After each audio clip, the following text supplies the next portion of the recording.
इस वीडियो के अंदर आप जानेंगे कि जो त्रिभुज के शीर्ष लंब क्या होते हैं और यह कितने होते हैं। एक त्रिभुज में कितने शीर्ष लंब होते हैं आप जानते हैं। इसकी 3 भुजाएं होती है, उसे त्रिभुज कहते हैं।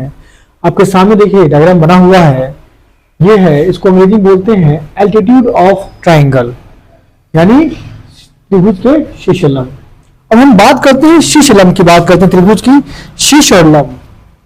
शीर्ष और लंब, जरा समझिए बात को, मैं कह रहा हूं शीर्ष लंब, शीर्ष और प्लस लंब, ये क्या बना है, शीर्ष लंब बना हुआ है। ठीक है, तो शीर्ष का मतलब क्या होता है, ऊपर, यानी जो टॉप पे है उन्हें क्या बोलेंगे, शीर्ष बोलेंगे, यानी आप हिंदी में कहते हो शिखर पे है, जो सबसे ऊपर है।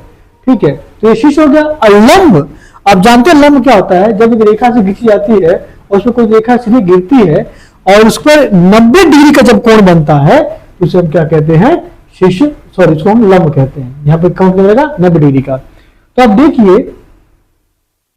देखिए जो ए और एल है, ए और एल है, वह बी और सी पे एकदम से 90 डिग्री कोण बना रहा है, यानी कहने का अर्थ यह क्या है कि एक लंब बना रहा है और ऊपर एक शीर्ष है, इन दोनों को मिलाकर क्या बन रहा है, शीर्ष लंब बन रहा है। तो यहां ध्यान देखेंगे, जो शीर्ष लंब है आप उसको देखेंगे तो यहां से निकल रहा है, शीर्ष लंब निकल रहा है।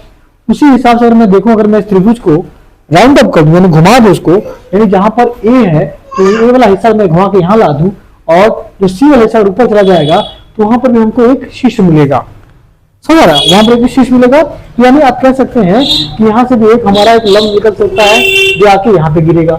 फिर और इसको और राउंड अप करूं मैं तो यहाँ पे अगर बी को ऊपर कर दूं मैं, तो बी से भी एक शीर्ष है और बी से सी से भी एक निकालूंगा रेखा, तो यहाँ पे जाकर लंब बनाएगी।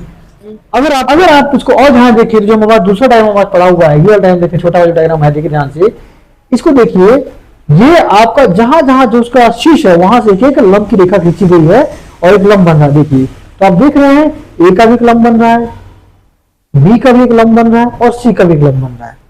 ठीक है, दो जो लंब बन उनका हमने पॉइंट नाम दे दिया, एफ और ई नाम दे दिया हमने। ठीक है, यानी ये हर एक शीर्ष से एक लंब बन रहा है, यानी आप कह सकते हैं कि प्रत्येक शीर्ष से केवल एक ही शीर्ष लंब खींचा जा सकता है, यानी एक शीर्ष से केवल एक ही लंब खींचा जा सकता है।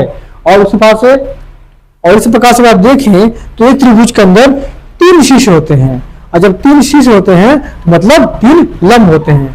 तो आप कह सकते हैं कि ये त्रिभुज के अंदर 3 शीर्ष लंब होते हैं। अब आप ये जानिए कि आप शीर्ष लंब की क्या परिभाषा दे सकते हैं। बड़े आसान शब्दों में कह सकते हैं आप, किसी त्रिभुज के शीर्ष से सम्मुख भुजा पर, सम्मुख यानी शीर्ष से सम्मुख भुजा पर, यह शीर्ष हो गया और यह सम्मुख भुजा हो गई, शीर्ष पर डाले गए लंब रेखाखंड को, यानी जो रेखाखंड जो लंब बना गया है, लंब रेखाखंड को हम क्या कहते हैं, त्रिभुज का शीर्ष लंब कहते हैं और इसे अंग्रेजी में एल्टीट्यूड कहते हैं।